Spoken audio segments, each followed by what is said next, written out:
Hey guys! Nagtitipid ka na ba ulit sa budget mo? Nako, bagay sa'yo ang recipe na ito dahil ngayong araw ay gagawa tayo ng masarap at masustansyang ulam pero swak sa budget. Para sa murang ulam natin ngayong araw ay gagamit tayo ng kangkong. Yes po, napakasarap po nitong gawing tortang kangkong. So ang gagawin ko po muna dito ay akin munang ihahalbos itong ating kangkong. Kapag bahagya na ngang nalanta or nalaya itong ating kangkong ay pwede nyo na po yang hanguin. Alam nyo ba na napakasarap pala nitong gawing torta? Naku, subukan nyo rin ito dahil napakatipid lang nito sa budget at talaga namang napakasarap. After nga nating mahalbusan yung ating kangkong ay atin itong gagayatin ng ganito po kapino. I-slice nyo lang po yan ng papaganyan dahil syempre atin nga itong gagawing tortang kangkong. So kaya maganda na atin itong gagayatin ng ganyan po kapino. After natin magayat ay ilagay natin ito sa isang tasa para mapaghaluan pa ng ibang mga pampalasa. Naglagay nga ako dito ng sibuyas, bawang, cornstarch, paminta at seasoning granules. Bali yung atin pong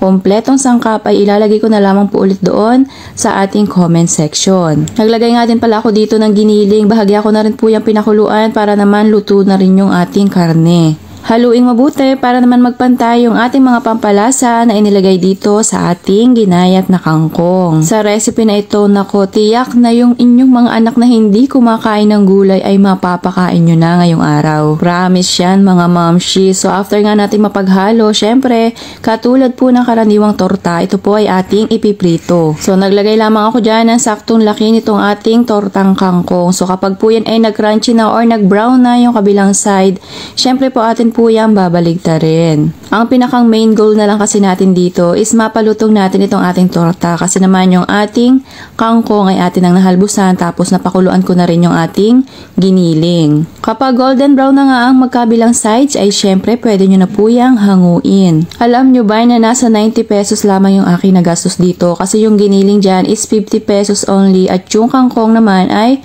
12 pesos tapos yung itlog ay binili ko siya sa halagang tig na 9 pesos ang bawat isa. Yun ang mga pampalasa ay available na po dito sa aking kusina. At sa ganun po kadaming recipe ay nakagawa po ako dyan ng 8 peraso na ganyan po kalalaking tortang kangkong. Alam nyo ba kahit ito ay murang recipe lamang aba ay hindi mo naman matatawaran yung sarap at sustansya ng tortang kangkong. Kaya naman kung ikaw ay nasa Pecha de Peligro na aba ay subukan mo na rin ang recipe na ito at talaga namang magugustuhan ito ng inyong pamilya.